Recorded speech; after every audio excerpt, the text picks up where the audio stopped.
Setelah melihat pria parubaya itu, ia berkata dengan nada mengejek, sudah kubilang, keajaiban ini tidak bisa dibuka sama sekali. Ini adalah keajaiban, bagaimana kita bisa bersaing dengan kekuatan abadi. Pria parubaya itu juga mengerutkan kening. Awalnya, ia mengira pria parubaya pemberanilah yang berbohong kepadanya. Sekarang tampaknya memang demikian, beberapa hunyuan Daluo Jinxian tidak dapat memecahkannya. Ini benar-benar terlalu sulit untuk dihadapi.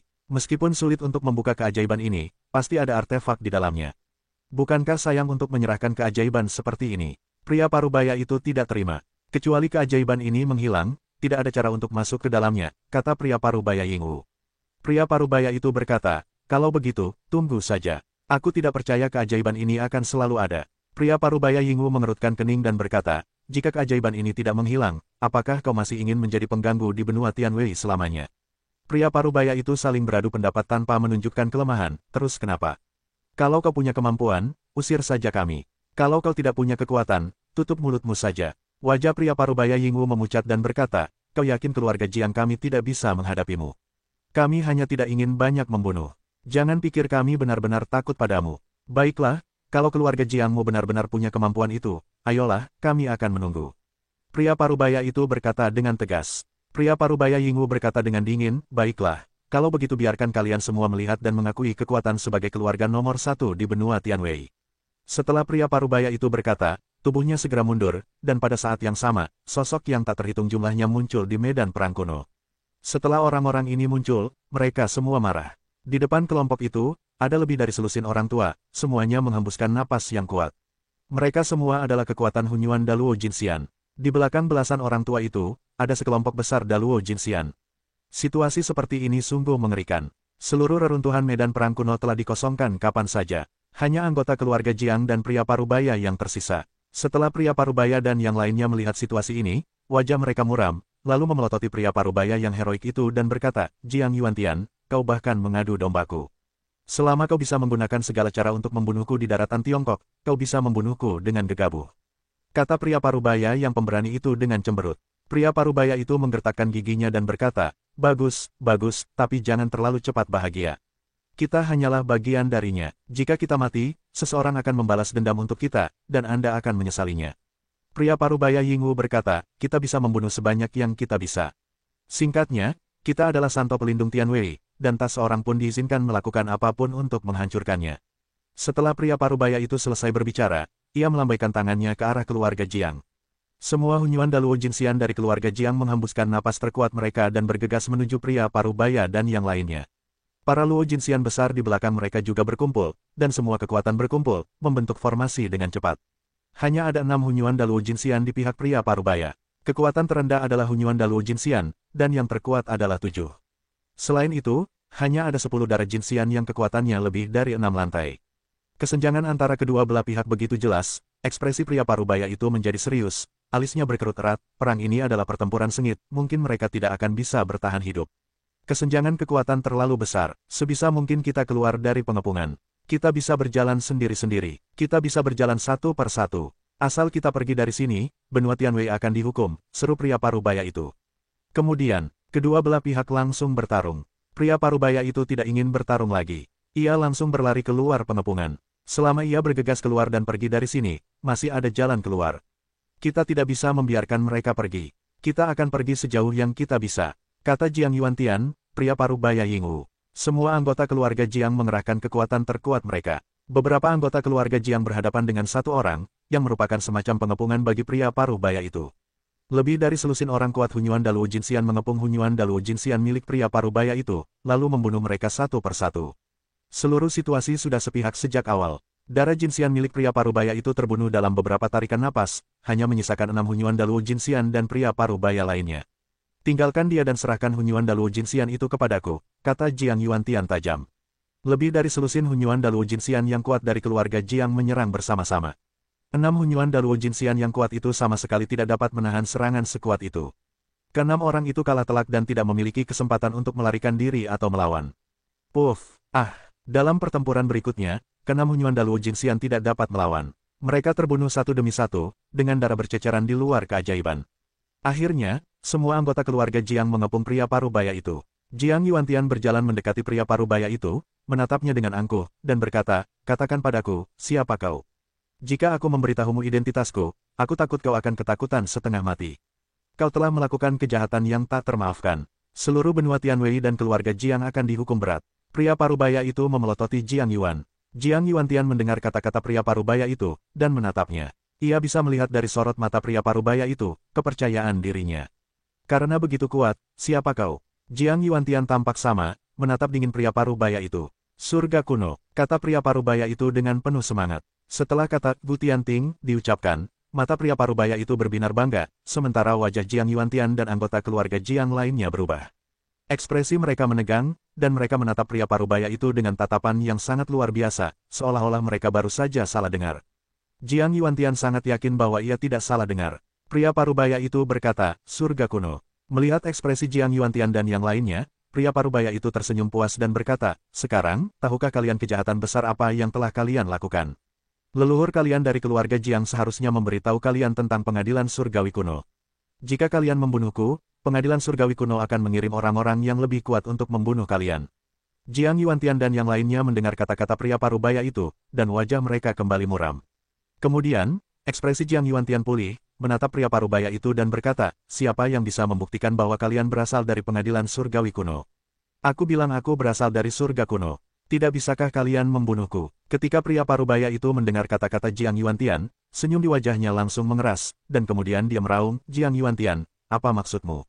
Sekarang ada beberapa orang di negeri dongeng yang mengenal surga kuno. Kau bahkan meragukan identitasku. Memang benar tidak banyak orang yang tahu tentang surga kuno, tetapi kalian tidak mengetahuinya, dan kalian bukan anggota surga kuno, hanya menyamar sebagai surga kuno. Jiang Yuantian mendengus dingin, jika kau dari surga kuno, apa kau akan menyembunyikan identitasmu?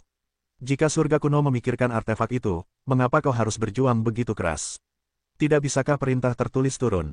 Kata-kata Jiang Yuantian terucap, pria parubaya itu terdiam, tidak tahu bagaimana membantah Jiang Yuantian. Aku ini, pria parubaya itu tak mampu mengungkapkan kepahitan di hatinya, lalu ia menghentakkan kakinya dengan keras dan berkata, sialan. Sialan, kau berpura-pura menjadi anggota istana surga kuno, tetapi kau tidak bisa memberikan bukti apapun, aku akan mengeksekusimu atas nama keluarga Jiang dari Tianwei. Jiang Yuantian meneguk minuman dinginnya, nadanya tegas, tanpa keraguan sedikitpun. Semua Hunyuan Daluo Jinxian dari keluarga Yuan adalah rubah tua. Tentu saja, mereka mengerti maksud Jiang Yuantian. Kemudian, seorang Hunyuan Luo Jinxian segera memukul pria parubaya itu dengan satu telapak tangan. Wajah pria parubaya itu berubah drastis, dan ia ingin menghindar. Namun, di hadapan Hunyuan Daluo Jinxian, di mana lawan pria parubaya itu? Puff, pria parubaya itu tertampar dan terlempar keluar dengan mulut besar penuh darah. Wajahnya sangat pucat. Tepat setelah pria parubaya itu terlempar keluar, seorang Hunyuan Daluo Jinxian lainnya menembak tangannya dan menekannya. Sebuah kekuatan dahsyat menghantamnya, dan tubuh pria parubaya itu langsung mengembang dan meledak. Melihat pria parubaya itu terbunuh, ekspresi Jiang Yuantian menjadi serius, lalu berkata, para tetua agung, kami segera kembali ke keluarga untuk mengadakan pertemuan darurat. Para tetua keluarga Jiang juga menyadari urgensi dan pentingnya masalah ini, dan mereka semua segera meninggalkan medan perang. Setelah perang berakhir, reruntuhan medan perang kuno menjadi sunyi. Sebelumnya, semua orang di sini telah dievakuasi. Untuk sementara, tidak ada yang muncul. Setelah beberapa saat, Ye Chen keluar dari mukjizat dan memandangi mayat-mayat di tanah. Ia sedikit terkejut. Napas mayat-mayat ini sangat kuat, dan yang terendah adalah Daluo Jinxian yang lebih dari 5 tingkat. Apa yang terjadi di sini barusan? Ye Chen terkejut. Ia sepenuhnya diselimuti oleh lingkaran. Namun, mayat-mayat di sini semuanya mengandung kekuatan yang dahsyat, dan ada Hunyuan Daluo Jinxian, yang membuat Ye Chen bersemangat dan segera memasukkan semua mayat ke dalam kantong Dewa Langit dan Bumi. Esensi darah yang tersebar itu segera dioperasikan oleh Daluo Xianjue untuk disempurnakan dan diserap, tetapi beberapa esensi darah membuat kekuatan internal Ye Chen langsung mencapai titik jenuh dan tidak dapat diserap. Aku tidak menyangka akan mendapatkan tawaran sebesar itu begitu aku keluar. Sungguh bukan kerugian bagi dewa untuk memperlakukanku. Ye Chen tersenyum puas. Setelah menyerap esensi darah, napas Ye Chen juga meningkat dari tahap awal lapisan pertama Daluo Jinxian ke tahap akhir lapisan pertama Daluo Jinxian. Kemudian, mata Ye Chen menatap keajaiban itu. Ketika ia melihat keajaiban itu, cahaya seluruh keajaiban itu berkelap-kelip, lalu seberkas cahaya terbang lurus ke langit dari pusat keajaiban itu. Kemudian, seluruh bumi bergetar, dan tanah di bawah kaki Ye Chen mulai retak. Ye Chen segera terbang ke udara dan melihat pemandangan di depannya. Ia tahu bahwa ini adalah cambukan untuk pergi. Adapun kemana harus pergi, ia tidak tahu. Mungkin ia tidak tahu betul. Pergerakan situs medan perang kuno itu segera mengejutkan orang-orang di luar. Banyak orang bergegas ke situs medan perang kuno dan datang ke keajaiban itu. Setelah melihat keajaiban itu, mereka semua terkejut. Ada apa? Apakah itu artefak yang keluar? Artefak itu layak menjadi artefak. Sungguh langkah yang hebat. Pada saat yang sama, tiba-tiba, terdengar suara gemuruh yang dahsyat di dalam keajaiban, seolah-olah seluruh tanah telah meledak. Kemudian, sebuah kekuatan dahsyat menyebar dari pusat keajaiban, dan tanah terangkat seluruhnya, bagaikan peri yang menaburkan bunga. Setelah melihat pemandangan ini, semua orang yang hadir langsung ketakutan dan mundur. Ye Chen tak ragu mengorbankan perahu di sisi lain dan berdiri di atas perahu di sisi lain. Perahu di sisi lain terdorong mundur oleh kekuatan ini. Banyak orang tak sempat mundur, terhempas oleh kekuatan yang dahsyat itu, beberapa tubuh mereka langsung hancur berkeping-keping. Setelah menyapu ratusan kaki, kekuatan ini berangsur-angsur melemah, dan kemudian keajaiban itu tiba-tiba menghilang, hanya menyisakan cahaya ilahi yang membubung dari tanah ke langit, memancarkan kekuatan ilahi yang dahsyat, yang mustahil untuk didekati. Pergerakan dan keheningan keajaiban itu membuat seluruh reruntuhan medan perang kuno sedikit goyah. Kehampaan itu runtuh. Dari luar, seluruh ruang terus berputar. Dalam waktu yang sangat singkat, sejumlah besar biksu berkumpul di luar medan perang kuno, dan beberapa biksu yang telah mencapai tingkat Daluo Jinxian segera bergegas ke medan perang kuno untuk mengamati situasi. Ye Chen melihat bahwa kekosongan itu akan runtuh, dan segera mengemudikan perahu di seberang sungai dan bergegas keluar. Yang lain tidak berlama-lama, meskipun mereka ingin tahu tentang artefak itu, kekosongan itu runtuh. Jika mereka tidak pergi tepat waktu, mereka akan tinggal di sini selamanya. Kecepatan runtuhnya kekosongan semakin cepat, beberapa orang terkubur oleh kekosongan, dan beberapa yang berlari lebih cepat hampir tidak dapat menghindarinya. Para biksu yang baru saja masuk melihat pemandangan ini dan berbalik pergi. Ye Chen mengemudikan perahu di seberang sungai untuk bergerak cepat dan bergegas keluar dari reruntuhan medan perang kuno. Saat ia bergegas keluar, reruntuhan medan perang kuno runtuh total. Pada saat keruntuhan total, sebuah kekuatan melesat keluar, menyebabkan ledakan kekacauan di kehampaan. Banyak orang yang baru saja bergegas keluar pucat. Jika mereka tidak berlari cepat, mereka akan terkubur di reruntuhan medan perang kuno. Reruntuhan medan perang kuno runtuh. Bagaimana dengan artefaknya? Bagaimana ini bisa terjadi? Banyak orang tercengang, beberapa masih khawatir tentang artefak itu. Ketika orang-orang membicarakannya, mereka melihat kehampaan seolah-olah telah meledak, dan memancarkan cahaya ilahi. Kemudian, seberkas cahaya melesat keluar dari kehampaan dan menghilang di depan semua orang dalam sekejap mata. Semua orang tidak melihat dengan jelas, tetapi merasa bahwa mereka tidak dapat melihat apapun dengan sekuntum bunga di depan mereka. Itu pasti sebuah artefak. Kemana perginya artefak itu? Tanda tanya, sepertinya artefak ini memiliki rohnya sendiri, dan orang-orang di negeri dongeng sama sekali tidak bisa mengendalikannya. Sebaiknya kita manfaatkan ide ini. Sayang sekali jika aku bisa memiliki artefak di Tianwei, artefak itu akan berdiri dengan bangga di negeri dongeng. Semua orang yang hadir dipenuhi emosi, dan tak lama kemudian, mereka semua bubar. Ye Chen juga menghela napas, melihat ke arah kiri cambuk, lalu mengemudikan perahu di seberang untuk pergi. Setelah meninggalkan situs medan perang kuno, Ye Chen tiba di sebuah kota tak jauh dari situs medan perang kuno. Setelah memasuki kota, ia menemukan sebuah penginapan untuk menginap, lalu bertanya tentang Jalan Senyu. Dulu, karena keributan tentang artefak, banyak orang memperhatikan artefak tersebut. Sekarang artefak tersebut telah menghilang. Sementara orang-orang membicarakan artefak, mereka secara bertahap mengalihkan topik ke perjalanan spiritual. Menurut pertanyaan Ye Chen, ia juga mengetahui beberapa informasi tentang Jalan Senyu di Tianwei. Jalan Senyu di daratan Tianwei dibuka sebulan yang lalu, tetapi karena artefak tersebut, keluarga Jiang yang mengurus artefak tersebut dan tidak mengelola Jalan Senyu. Banyak orang yang datang ke tanah Tianwei juga mendengar tentang artefak tersebut dan pergi ke medan perang kuno untuk melihatnya. Akhirnya, mereka tahu bahwa keajaiban itu tidak dapat dibuka, jadi mereka meninggalkan Jalan Senyu. Saat ini, sebagian besar orang yang datang dari Jalan Senyu dan para jenius dari benua Tianwei berkumpul di kediaman Junyang di benua Tianwei, karena Jalan Senyu berada di kediaman Junyang. Para jenius pertama keluarga Jiang di Huijiang adalah yang terbaik di daratan Tiongkok. Sejak Jiang Huai dikenal dunia, ia telah menjadi sosok yang melegenda. Saat berusia 3 tahun, ia mencapai tingkat Xuanxian di usia 9 tahun. Kini, di usia 20 tahun, ia telah menembus ranah Daluo Jinxian selama 2 tahun. Namun, agak aneh bahwa setelah Jiang Huai menembus ke tingkat pertama Daluo Jinxian 2 tahun lalu, tidak ada kemajuan. Namun, di tahun yang sama ia masih belum mampu mengejar ketertinggalannya, ia tetap menjadi pemimpin. Ye Chen terkejut ketika mendengar bahwa Jiang Huai telah menembus Daluo Jinxian 2 tahun lalu. Kecepatan ini sungguh luar biasa. Ada beberapa tingkatan kecil di tahun ini. Dibandingkan dengan Daoyan, kecepatannya tidak lemah. Sepertinya para jenius di Jalan Senyu semakin kuat. Ye Chen menghela napas, lalu bergegas ke daerah Yangfu. Butuh waktu sekitar 1 bulan untuk sampai ke Junyangfu tempat Ye Chen berada sekarang. Ye Chen tidak terburu-buru untuk memulai perjalanannya di bulan ini. Sebaliknya, ia datang jauh-jauh ke kediaman Junyang. Wilayah kediaman Junyang sangat luas.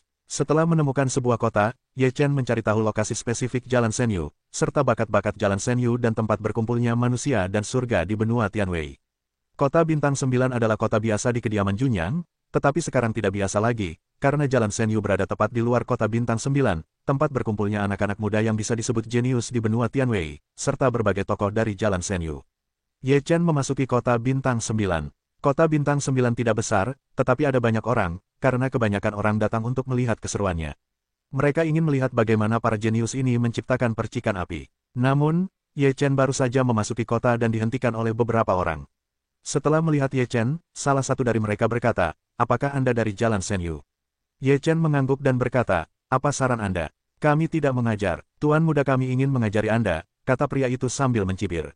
Ye Chen berkata, "Tuan Muda, apakah saya tahu? Tentu saja Anda tidak akan mengenalnya, tetapi setelah Anda melihatnya, Anda tidak akan pernah melupakannya. Itu akan menjadi kenangan yang tak terlupakan bagi Anda." Pria itu tertawa aneh. Ye Chen berkata dengan lemah, "Maafkan saya tidak punya waktu untuk bermain dengannya hari ini. Jika Anda memasuki kota Bintang 9, Anda harus mendengarkan Tuan Muda kami. Apa yang Tuan Muda kami katakan adalah apa yang Anda katakan. Jika Anda tidak berani mengikuti, Anda harus meninggalkan kehidupan Anda di kota Bintang 9 hari ini juga." Pria itu berkata dengan nada mengancam. Tatapan Ye Chen tiba-tiba menjadi acuh tak acuh dan berkata, nada bicara yang keras, "Siapa Tuan Muda Anda?"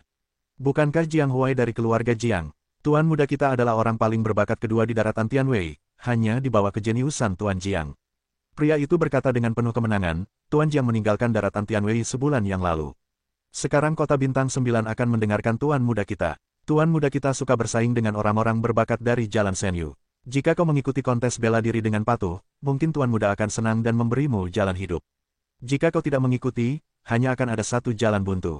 Pria itu berkata dengan arogan, "Kau lihat kepala-kepala itu. Beginilah jadinya orang-orang yang membuat Tuan Muda tidak senang."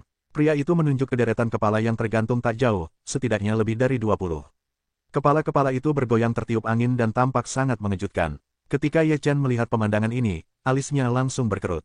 Tuan Muda benar-benar kejam dan membunuh begitu banyak orang. "Lihat, kalau kau terus bicara, kepalamu akan jadi salah satu dari itu." Pria itu berkata sambil tersenyum muram. Alis Ye Chen terangkat, dan sebuah tinju langsung melayang. Pria di depannya langsung terlempar dan menghantam tanah dengan keras, memuntahkan seteguk darah. Wajahnya pucat, dan ia menatap Ye Chen dengan heran dan marah. "Kembalilah dan suruh Tuan Mudamu untuk mencuci lehernya dan menunggu." Tatapan Ye Chen dipenuhi aura pembunuh, membuat beberapa orang di sekitarnya tanpa sadar mundur. "Tunggu saja, Tuanku tidak akan membiarkanmu pergi." Orang yang terluka oleh Ye Chen dibantu berdiri oleh temannya, menunjuk ke arah Ye Chen dan menggertakkan giginya. Petik 2. Katakan, beberapa orang itu putus asa dan pergi. Ye Chen bersenandung, tidak memperhatikan orang-orang itu. Ia menatap kepala-kepala itu dan mendesah. Kemudian gelombang api keluar dan membakar mereka. Setelah melihat tindakan Ye Chen, banyak orang di jalan menggelengkan kepala dan mulai berdiskusi. Orang ini benar-benar tidak tahu baik atau buruk, ini memprovokasi Ni Yun, akhirnya diperkirakan lebih buruk daripada orang-orang itu. Yah, Ni Yun memang kejam. Dia punya kebiasaan seksual yang aneh. Aku benar-benar tidak tahu cara apa yang akan dia gunakan untuk menghadapi orang ini. Orang ini pasti akan mengalami hari yang buruk. Jika orang ini benar-benar bisa menghadapi Ni Yun dan membunuhnya, kita akan bisa kembali ke masa lalu. Ayolah, Ni Yun, kekuatan apa yang tidak kau ketahui? Di antara generasi muda benua Tianwei, tidak ada yang bisa menandingi Ni Yun selain Jiang Huai. Bagaimana nasib orang-orang dari Jalan Senyu itu setelah mereka memasuki kota Bintang 9? Si pembicara, mengingat apa yang telah dilihatnya sebelumnya, tak kuasa menahan diri untuk tidak menggigil. Setelah mendengar ini, yang lain juga merasakan punggung mereka dingin, dan keringat dingin mengucur tanpa sadar. Mereka semua menatap kepala-kepala yang baru saja dibakar Ye Chen. Di kepala-kepala itu, terdapat lebih dari separuh jenius dari Jalan Senyu, dan beberapa di antaranya adalah jenius dari benua Tianwei. Sejak Jiang Huai pergi, Ni Yun tak ragu lagi. Ia akan menantang siapapun yang datang dari Jalan Senyu. Jika ia senang, ia mungkin masih bisa meninggalkan orang itu. Jika ia tidak senang, ia akan langsung membunuhnya. Membunuh mereka saja tidak cukup. Kau harus memenggal kepala mereka dan menggantungnya di gerbang kota. Di seluruh kota Bintang 9, hampir tidak ada orang yang datang dari Jalan Senyu. Entah mereka dibunuh oleh Ni Yun, atau setelah selamat dari tangan Ni Yun, mereka tidak berani tinggal di kota 9 bintang dan langsung pergi ke Jalan Senyu. Di mata orang ini, Ye Chen seperti menggali kuburnya sendiri. Jika dia tidak meninggalkan kota 9 bintang, dia pasti akan mati. Ye Chen berjalan di jalanan kota 9 bintang, dan mendengar banyak orang membicarakan perilaku Ye Chen. Ye Chen mendengarnya, tetapi juga memahami beberapa hal dan menjelaskan beberapa situasi. Ternyata Jiang Huai telah meninggalkan kota 9 bintang dan pergi ke Jalan Senyu. Ye Chen mengerutkan kening. Dia merasa kasihan karena tidak bisa melihat Jiang Huai kali ini, sama seperti dia tidak melihat Daoyan. Tepat sebelum Ye Chen berjalan melewati jalan, dia melihat sekelompok orang datang ke arah Ye Chen. Ye Chen berhenti dan menatap orang-orang itu. Setelah mereka datang ke Ye Chen, mereka juga menatap Ye Chen dengan tajam. 3 pria terkemuka memegang tangan mereka dan menatap Ye Chen dari atas ke bawah. Di antara mereka, pemuda berjubah hitam berkata, "Apakah kau orang yang baru saja menyerang orang-orang Tuan Ni?" "Kau, anjing Niyun." Ye Chen membuka mulutnya untuk mengumpat. "Apa katamu?" Pemuda berjubah putih di samping pemuda berjubah hitam itu langsung berkata dengan marah. Ye Chen sedikit mengangkat sudut mulutnya dan mencibir, "Ku bilang, kau anjing Niyun. Apa kau tuli? Tidak bisakah kau mendengarku dengan jelas? Bukankah telinga anjing adalah yang paling pintar? Jika kau berani menghina kami bisa membunuhmu hari ini tanpa Tuan Ni." Pemuda berjubah abu-abu lainnya berkata dengan galak. "Coba saja," kata Ye Chen dengan nada sarkastis. "Mencari kematian." Pemuda berjubah hitam itu meneguk minuman dingin, lalu bergegas menuju Ye Chen. Dia menepukkan tangannya, dan tombak panjang muncul di tangannya, lalu menusuk ke arah Ye Chen. Ye Chen mendengus, tubuhnya berkelebat, hanya untuk mendengar suara, "Pak," yang tajam, dan pemuda berjubah hitam itu terlempar. Semua orang di tempat kejadian tidak melihat bagaimana Ye Chen bergerak, dan semua orang tercengang. Setelah pemuda berjubah hitam itu jatuh dengan keras ke tanah, ia memuntahkan seteguk darah tua, dan giginya di mulutnya hampir keluar bersama darah. Kemudian wajahnya langsung bengkak dan berubah bentuk. Diperkirakan orang tuanya tidak dapat mengenalinya. Pemuda berjubah hitam itu menutupi wajahnya dan menatap Ye Chen dengan linglung. Ia tidak melihat tangan Ye Chen tadi. Ia merasakan sekuntum bunga di depannya, jadi ia terlempar, dan kemudian ia menjadi seorang yang berbudi luhur. Semua orang lain di tempat kejadian ternganga lebar, termasuk pemuda berbaju abu-abu dan pemuda berbaju putih. Mereka tercengang, kemudian mereka menatap Ye Chen dengan heran, dan wajah mereka tiba-tiba berubah. Mereka menelan ludah dan mengeluarkan air liur. Beberapa dari mereka merasa bersalah dan tidak memiliki energi yang cukup. Ye Chen menatap mereka dan berkata, "Ayolah, apa kalian tidak ingin aku mati?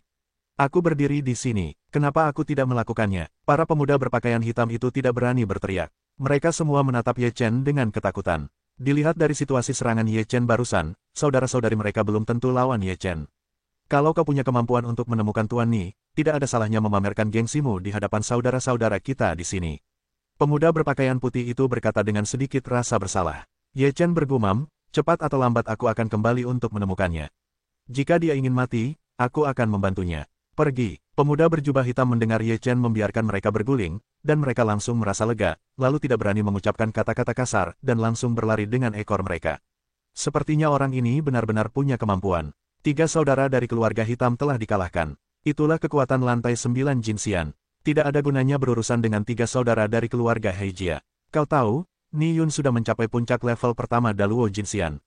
Konon dia akan segera menembus level kedua Daluo Jinxian. Jika dia bertemu Ni Yun, dia pasti akan mati. Petik 2. Kali ini, kebenciannya lebih dalam, dan Ni Yun tidak akan pernah melepaskannya. Ye Chen mendengarkan komentar-komentar ini dan mengabaikannya. Setelah berjalan di jalan ini, dia melihat sebuah penginapan dan masuk. Di sebuah kastil yang sangat megah di kota Bintang 9, seorang pemuda dengan pesona jahat dikelilingi oleh sekelompok wanita muda dan cantik yang mengenakan pakaian yang sangat terbuka. Beberapa dari mereka mencubit bahu dan kakinya, beberapa memberinya buah, dan beberapa berbaring di lengannya dan digoda olehnya. Singkatnya, hidup ini sangat berwarna. Di depan pemuda jahat itu berdiri 3 bersaudara dari keluarga Heijia. Mereka semua menundukkan kepala dan tak berani menatap mata pemuda roh jahat itu. Setelah memakan anggur yang diberikan seorang wanita cantik, pemuda itu memuntahkan banyak biji anggur, yang semuanya mengenai wajah ketiga bersaudara itu. Bercak darah tiba-tiba muncul di wajah ketiga bersaudara dari keluarga Heijia. Tubuh mereka tak kuasa menahan diri untuk mundur selangkah. Otot-otot wajah mereka berkedut. Rasanya jelas sangat menyakitkan, tetapi mereka tak berani berteriak. Jadi orang itu masih punya beberapa keahlian? Tanya pemuda roh jahat itu ringan. Pemuda berjubah hitam dari 3 bersaudara keluarga Heijia itu berkata, "Memang benar dia punya beberapa keahlian. Aku ditamparnya sebelum melihatnya. Namun, dibandingkan dengan Nisao, anak itu jauh darimu." Gigi pemuda berjubah hitam itu copot semua, dan ketika berbicara, ia kehabisan napas. Ia tak tahu harus berkata apa. Pemuda roh jahat itu bergumam, "Sampah tak berguna, setiap kali ingin tuan muda ini keluar sendiri." "Nisao, anak itu punya beberapa keahlian. Aku khawatir dia sudah mencapai puncak lantai 9 Jinxian," kata pemuda berbaju putih itu. Puncak lantai 9 Jinxian. Pemuda roh jahat itu mendengus dingin dengan nada meremehkan, "Apakah kekuatan sebesar itu sepadan dengan usaha tuan muda ini?" Aku akan memberimu kesempatan untuk menggantung kepalanya di menara, jadi kalian bertiga tidak perlu menggantung kepala. Kalau tidak, kalian bisa menggantung kepala kalian sendiri. Pergilah. Wajah ketiga saudara laki-laki dari keluarga hitam berubah, tetapi mereka tidak berani mengatakan apa-apa lagi. Mereka segera pergi. Nisao, jangan marah. Saudari-saudari hari ini harus membuat Nisao bahagia, kata pemuda roh jahat dari sisi wanita yang mempesona itu. Sudut mulut pemuda roh jahat itu sedikit terangkat, dan tangannya terus-menerus bergerak di bagian khusus tubuh wanita itu. Roh jahat itu berkata sambil tersenyum, kalau begitu, kau boleh terpengaruh hari ini. Aku tidak akan merasa kasihan. Benci. Kemudian, di dalam kastil, terdengar suara gembira. Setelah tiga bersaudara Heijia keluar dari kastil, wajah mereka muram dan sedih. Mereka semua khawatir tentang bagaimana cara membunuh Ye Chen. Bos, apa yang bisa kulakukan? Bagaimana kita bisa membunuh anak sekuat itu? Jika kita tidak bisa membunuh mereka, kita akan mati. Kita semua akan mati. Pemuda berbaju putih itu tampak sedih. Ni Yun sangat menjijikkan. Jika Jiang Shao ada di sini, dia tidak akan berani kentut. Sekarang setelah Jiang Shao pergi, dia akan menjadi lebih kuat. Pemuda berjubah abu-abu itu berkata dengan tidak puas. Jangan banyak bicara, kau ingin mati. Pemuda berbaju putih itu langsung berteriak. Pemuda berjubah hitam itu berkata, ayo kita pergi dari sini dulu. Ketiga bersaudara itu meninggalkan kastil dari kejauhan, lalu mulai berdiskusi. Tidak ada cara yang baik. Bagaimanapun, saudara-saudara mereka sudah mati. Bunuh Ye Chen, tapi kau mungkin akan dibunuh oleh Ye Chen. Jika kau tidak bisa membunuh Ye Chen, kau akan dibunuh oleh Ni Yun saat kau kembali. Tidak ada jalan lain, atau kita bisa langsung ke jalan Senyu. Aku tidak percaya padanya, dia masih bisa pergi ke jalan Senyu, kata pemuda berjubah abu-abu sambil menggertakkan giginya. Ni Yun punya banyak telinga di kota 9 bintang. Selama kita meninggalkan kota 9 bintang, Ni Yun akan tahu. Kalau begitu kita semua akan mati, kata pemuda berbaju putih.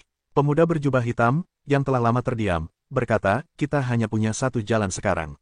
Jalan mana? Tanya pemuda berjubah abu-abu dan putih itu segera. Ayo kita cari anak itu dan biarkan dia pergi ke Ni Yun.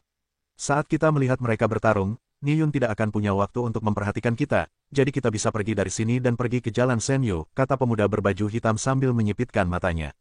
Setelah mendengar ini, para pemuda berjubah abu-abu dan putih mengangguk setuju dan berkata, ide bagus, begini saja. Setelah ketiga bersaudara itu setuju, mereka pergi mencari Ye Chen. Dengan pengaruh mereka di kota bintang 9, mereka segera menemukan Ye Chen. Saat itu, Ye Chen sedang minum-minum di penginapan. Melihat ketiga bersaudara itu datang lagi, ia berkata dengan dingin, apa? Apa kau pikir satu tamparan tidak cukup? Apa kau mau tamparan lagi? Setelah mendengar ini, pemuda berjubah hitam itu menutupi wajahnya tanpa sadar dan berkata, Nisao berkata bahwa jika kita menginginkan nyawanya, kita harus pergi menemuinya.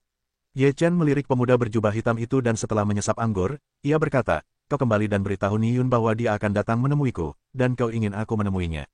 Tidak ada pintu. Mendengar ini, ketiga saudara lelaki pemuda berjubah hitam itu semuanya tertekan. Kemudian pemuda berjubah hitam itu tiba-tiba, terengah-engah, dan berlutut. Ye Chen, pemuda berjubah abu-abu, dan pemuda berjubah putih semuanya tercengang. Yang mana ini, bos? Apa yang kau lakukan? Tanya pemuda berbaju putih. Pemuda berbaju hitam menarik pemuda berbaju putih dan pemuda berbaju abu-abu untuk berlutut dan berkata, terserah pemuda ini apakah saudara kita bisa hidup atau tidak. Ye Chen bingung, baik pemuda berbaju putih maupun pemuda berbaju abu-abu berlutut. Kemudian ia mendengar pemuda berbaju hitam berkata, Tuan muda, mohon berusaha sebaik mungkin. Ayo kita cari Nisao. Kalau tidak, kita akan mati. Ye Chen menatap pemuda berjubah hitam itu dengan ragu dan berkata, bagaimana kau bisa mati tanpa keraguan? Pemuda berjubah hitam itu menceritakan semuanya. Tentu saja, ada beberapa hal yang dilebih-lebihkan, yang membuat Ni Yun kejam dan sengsara. Singkatnya, ia ingin Ye Chen menemukan Ni Yun. Setelah mendengar ini, Ye Chen tersenyum tipis dan berkata, berapa banyak kata-katamu yang benar. Tapi ketika kalian semua berlutut, aku sudah mati di hadapanmu. Seharusnya itu benar. Nak, kita tidak ingin seperti ini. Tidak mungkin. Jika kita bisa menyingkirkan Ni Yun, kita tidak perlu begitu rendah hati di hadapan Ni Yun. Pemuda berjubah hitam itu menghela napas tak berdaya. Ye Chen berkata, bangunlah dulu. Bukan tidak mungkin aku bisa membantumu dulu, tapi aku punya beberapa pertanyaan. Selama jawabanmu memuaskanku, aku akan membantumu. Kau boleh bertanya padaku, tapi kami akan memberimu jawaban. Pemuda berjubah hitam itu mengangguk berulang kali. Ye Chen berkata, aku bertanya padamu, bagaimana mungkin Jiang Huai meninggalkan benua Tianwei sebulan yang lalu? Mendengar pertanyaan ini, pemuda berjubah hitam itu sedikit bingung dan berkata, kami tidak begitu paham. Awalnya, Jiang Huai ingin bertemu dengan banyak orang berbakat yang datang ke sini untuk sementara waktu, tetapi tiba-tiba dia pergi. Begitu dia pergi, Ni Yun menjadi tidak bermoral. Dan pergi tiba-tiba, sepertinya ada yang salah dengan ini. Setelah mendengar itu, Ye Chen bergumam dalam hati. Melihat Ye Chen tidak berbicara, pemuda berbaju putih itu segera menambahkan, kudengar itu ada hubungannya dengan orang-orang yang menyerbu Tian Wei sebelumnya. Orang-orang itu tampaknya memiliki sejarah yang panjang, dan keluarga Jiang juga sangat takut akan hal itu. Itulah sebabnya semua anak muda dari keluarga Jiang telah memasuki jalan Shenyu. Ye Chen mendengar ini, matanya sedikit berbinar, lalu berkata, siapakah mereka yang menyerbu benua Tian Wei? Aku tidak tahu tentang ini. Aku berani melawan keluarga Jiang. Mereka bukan orang biasa, kata pemuda berbaju putih itu. Ye Chen melihat bahwa mereka bertiga tidak bisa menjawab apapun, jadi dia berkata, baiklah, kamu pergi dulu, dan kemudian aku akan pergi mencari Niyun. Mendengar ini, ketiga saudara lelaki berjubah hitam itu sangat gembira. Kemudian mereka meninggalkan penginapan dan mencari tempat persembunyian. Mereka menunggu Ye Chen menemukan Niyun. Ye Chen selesai minum di penginapan, lalu meninggalkan penginapan dan berjalan menuju kastil Niyun. Setelah melihat Ye Chen mencari Niyun, ketiga saudara dari keluarga Hei saling mencibir. Pemuda berbaju hitam berkata, selama dia memasuki kastil, kita akan meninggalkan kota 9 bintang dan pergi ke jalan Shenyu. Setelah itu kita akan bebas. Kakak, ini rencana yang luar biasa. Pemuda berbaju putih mengacungkan ibu jarinya dan berkata. Pemuda berjubah hitam bersenandung, seseorang bisa membungkuk dan meregang. Setelah itu, ketiga saudara kita akan kuat, dan kita akan dipermalukan lagi. Yah, saudara-saudara sepikiran, dan keuntungan mereka memotong emas. Ketiga saudara itu dipenuhi dengan kebanggaan dan kepercayaan diri. Kemudian, mereka melihat Ye Chen telah tiba di depan kastil. Setelah berdiri di depan kastil sebentar, Ye Chen masuk. Setelah melihat Ye Chen memasuki kastil, ketiga saudara dari keluarga Hei menunjukkan seringai. Mereka segera bersiap untuk meninggalkan kota 9 bintang. Ketiga saudara itu belum meninggalkan kota. Ketika mereka tiba di gerbang kota, sesosok telah menunggu mereka di sana. Ketika ketiga bersaudara itu melihat pria yang menghalangi jalan mereka di gerbang kota, raut wajah mereka tiba-tiba berubah. Li Long, kenapa kau di sini? Pemuda berbaju hitam itu segera menenangkan diri dan berkata dengan tenang. Yang menghentikan ketiga bersaudara itu adalah seorang pemuda berjubah perak. Melihat ketiga bersaudara itu, senyum dingin muncul di bibirnya dan berkata, apa yang akan kalian bertiga lakukan? Apakah semua yang dijelaskan Nisao sudah selesai? Mendengar ini, pemuda berbaju hitam itu segera berkata sambil tersenyum, untuk menghadapi orang itu, kami bertiga akan pergi keluar kota. Keluar kota untuk menghadapinya. Kurasa kau ingin meninggalkan kota 9 bintang dan memasuki jalan Shenyu. Apa kau pikir Nisao tidak tahu apa yang telah kau lakukan? Setelah mendengar ini, raut wajah ketiga bersaudara berbaju hitam itu berubah total. Wajah pemuda berjubah abu-abu itu menjadi muram dan dingin. Ia menggertakkan giginya dan berkata, sejauh ini, tidak ada yang perlu dikatakan.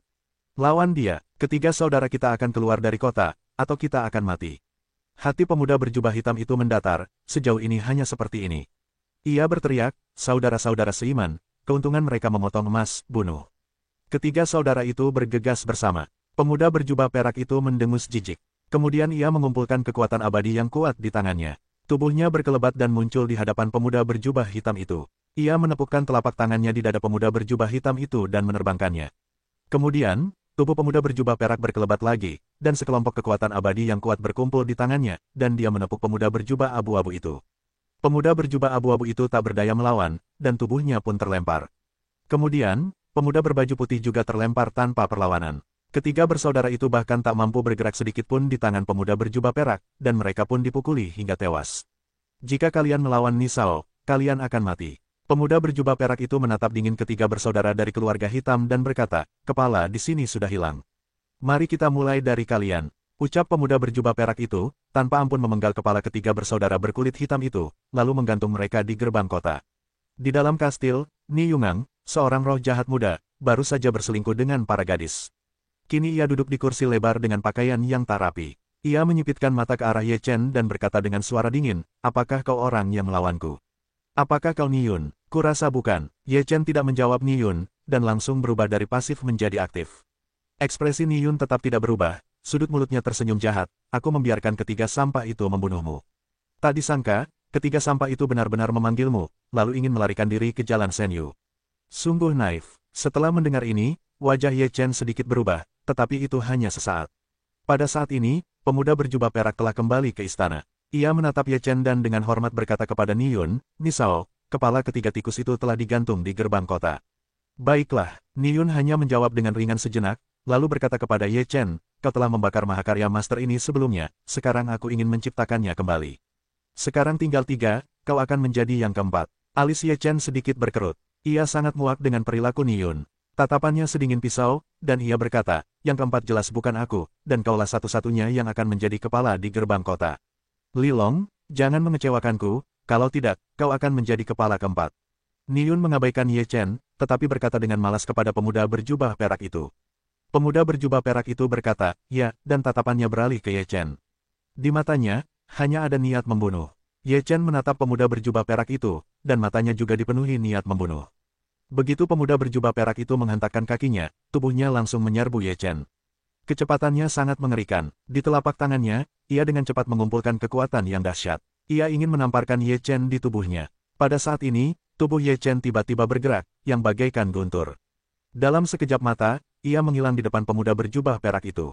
Wajah pemuda itu berubah. Saat ia bereaksi, ia merasakan nyeri tajam di dadanya. Suara tulang patah terdengar jelas. Kemudian, tubuh pemuda berjubah perak itu melesat ke arah Niyun. Begitu Niyun mengulurkan tangannya, sebuah kekuatan dahsyat melesat keluar. Tubuh pemuda itu berhenti, dan kemudian ia mendengar suara dingin Niyun. Ku bilang, jika kau mengecewakanku, kaulah kepala keempatnya. Saat berkata demikian, Niyun meraba sebuah kekuatan, tubuh pemuda berjubah perak itu meledak, hanya menyisakan kepala yang jatuh ke tanah. Kau begitu kejam, kau bisa membunuh bangsamu sendiri jika kau mau. Ye Chen menyaksikan pemandangan ini, wajahnya muram. Niyun berkata sambil tersenyum, mereka hanyalah anjingku. Aku ingin membunuh mereka. Ketika kau membunuh orang lain begitu saja, kau seharusnya memiliki kesadaran untuk dibunuh oleh orang lain. Kaulah yang telah memotong jalanmu sendiri. Wajah Ye Chen menjadi sangat serius, lalu ia melepaskan kekuatan dahsyatnya, menuju Niyun. Niyun merasakan momentum kuat Ye Chen, dan senyum jahatnya menghilang. Kemudian ia melihat cahaya pedang biru menderu. Cahaya pedang ini sangat mengerikan, memancarkan aura yang mengerikan. Terlebih lagi, Niyun sama sekali tidak melihat bayangan Ye Chen. Kecepatannya terlalu cepat. Niyun layak menjadi jenius kedua di benua Tianwei, dan kecepatan reaksinya juga sangat cepat. Ketika cahaya pedang biru membelahnya, tubuhnya langsung bergerak ke atas dan dengan cepat mundur. Namun, kecepatan cahaya pedang biru terlalu cepat bagi Niyun untuk sepenuhnya menghindarinya. Dia segera mengerahkan kekuatannya, dan kemudian telapak tangannya dilepaskan dan bertabrakan dengan pedang Ye Chen. Boom! Dengan suara keras, tubuh Niyun terbang mundur dan menabrak dinding kastil, yang secara langsung membuat lubang besar di dinding. Di bawah pedang Ye Chen, kastil terbelah menjadi dua. Niyun terlempar keluar dari kastil, wajahnya menjadi sangat jelek, dia tidak pernah menyangka bahwa kekuatan Ye Chen begitu kuat. Ye Chen keluar dari kastil dengan pedang hijau darah suci. Kastil di belakangnya runtuh dalam sekejap. Ye Chen menatap Niyun dan berkata, apakah menurutmu setelah Jiang Huai pergi, kau bisa melakukan apapun yang kau mau? Tidakkah kau tahu kebenaran bahwa ada manusia di luar sana dan gunung di luar sana? Niyun terbiasa memerintah dalam visi kota bintang 9. Sekarang, setelah diomongi Ye Chen, raut wajahnya semakin buruk. Ia berkata dengan wajah muram, aku sedikit ceroboh tadi, jadi kau bisa memanfaatkannya. Sekarang, ini akan menjadi awal dari mimpi burukmu. Ucap Niyun, seluruh tubuhnya bergetar, dan kekuatan dahsyat meledak dalam sekejap, kekuatan lapisan atas Daluo Jinxian tak diragukan lagi. Menghadapi Ye Chen, ia harus mengerahkan seluruh kemampuannya. Ye Chen kembali menatap ledakan dahsyat Niyun. Mulutnya menunjukkan cemoohan dan berkata, apakah kau masih bermimpi? Kalau begitu aku akan mengakhiri mimpimu. Ye Chen berkata bahwa pedang hijau darah suci sudah bergetar dan diaktifkan sepenuhnya oleh Ye Chen. Sekarang, kekuatan Ye Chen telah mencapai ranah semi-suci, dan kekuatan pedang hijau emas darah suci juga dapat dikerahkan sepenuhnya. Terinspirasi oleh formula peri Daluo, pedang hijau emas darah suci bersinar terang dan mengeluarkan napas yang mengerikan. Kemudian pedang itu terbunuh oleh pedang Ye Chen. Hanya ada satu cahaya pedang, tetapi cahaya pedang ini menelan ribuan mil seperti harimau, dan seluruh area diselimuti cahaya pedang ini, membuat orang tidak punya tempat untuk melarikan diri. Wajah Niyun kembali mengeras. Kekuatan Ye Chen telah melampaui imajinasinya. Ia juga merupakan tahap akhir dari Daluo Jinxian, tetapi momentum Ye Chen jauh lebih kuat darinya. Ia selalu lebih kuat daripada yang lain di ranah yang sama, tetapi sekarang ia telah bertemu lawan yang nyata. Niyun mengangkat kepalanya ke langit dan meraung.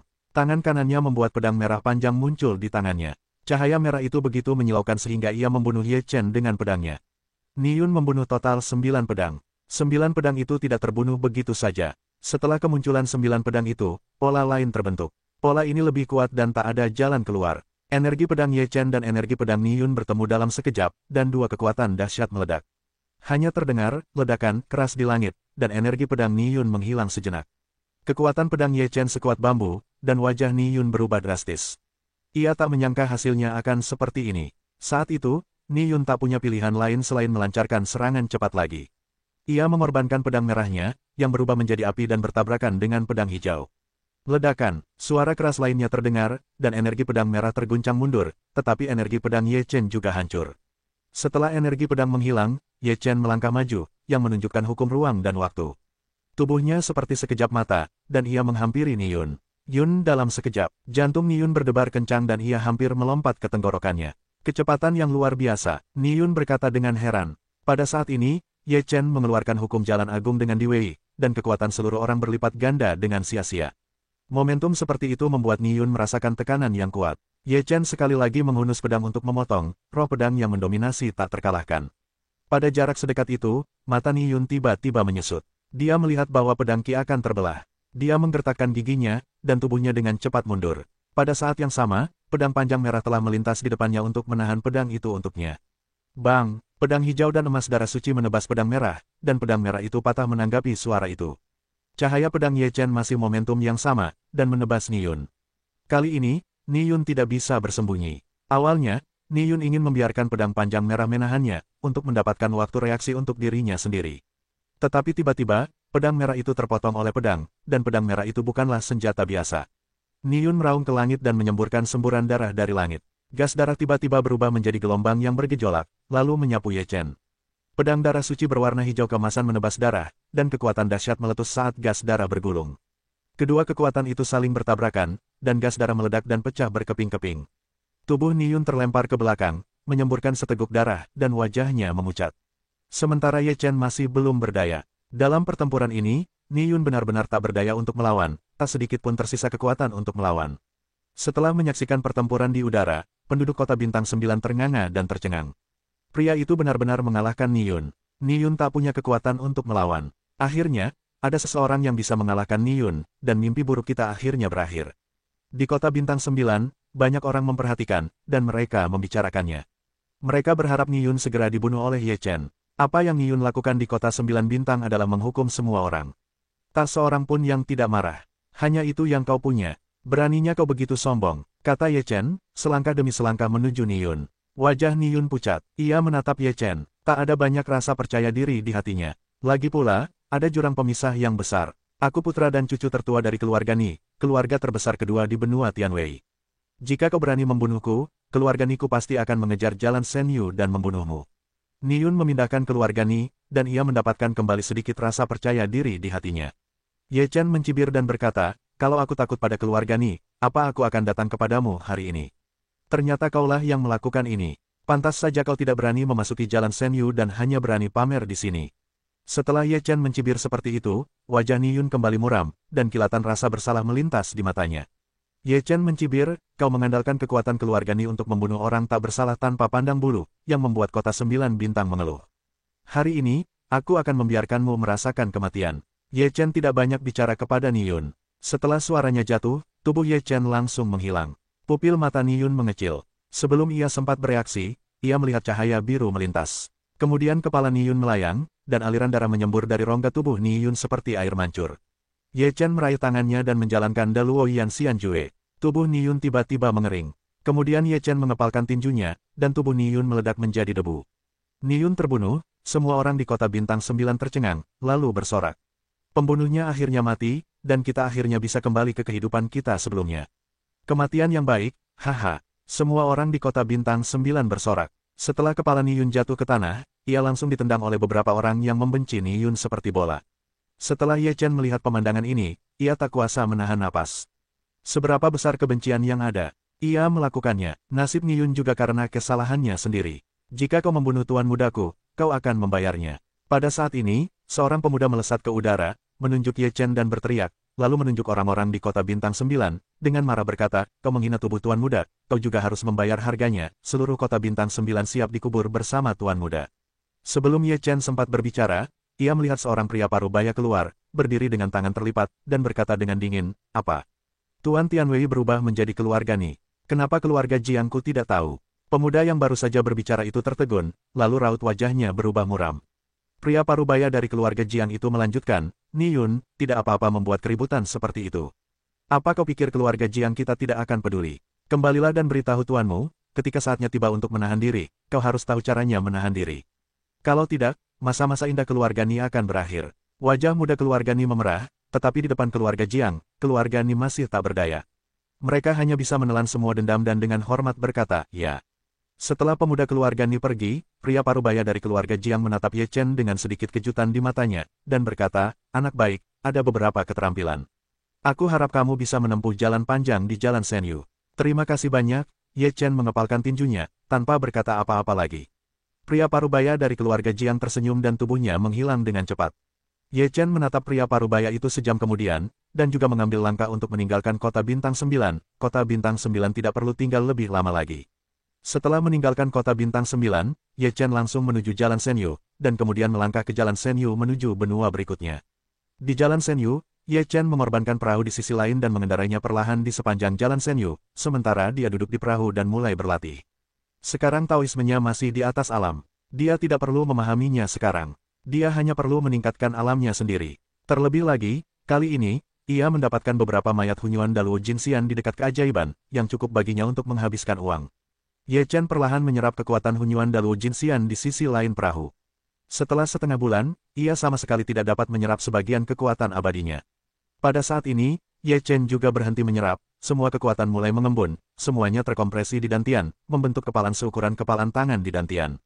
Kepalan tangan ini tidak stabil dan tampaknya dapat meledak kapan saja. Namun, kekuatan kepalan tangan ini tak tertandingi. Dapat digunakan sebagai terobosan atau sebagai serangan di masa depan. Ye Chen menatap jalan di depannya. Tidak jauh darinya, terdapat daratan kecil, bukan seperti pulau, melainkan seperti batu besar. Ketika perahu di sisi lain bertemu dengan batu besar, Ye Chen menghentikan perahu di sisi lain, lalu menaiki batu besar itu sendiri. Batu itu berdiameter ribuan mil dan dapat dikatakan sebagai sebuah pulau. Dari mana datangnya batu sebesar itu? Ye Chen ragu-ragu. Kemudian, ia perlahan melangkah maju. Setelah berjalan sebentar, dia melihat beberapa noda darah yang belum mengering, dan beberapa serpihan daging dan darah.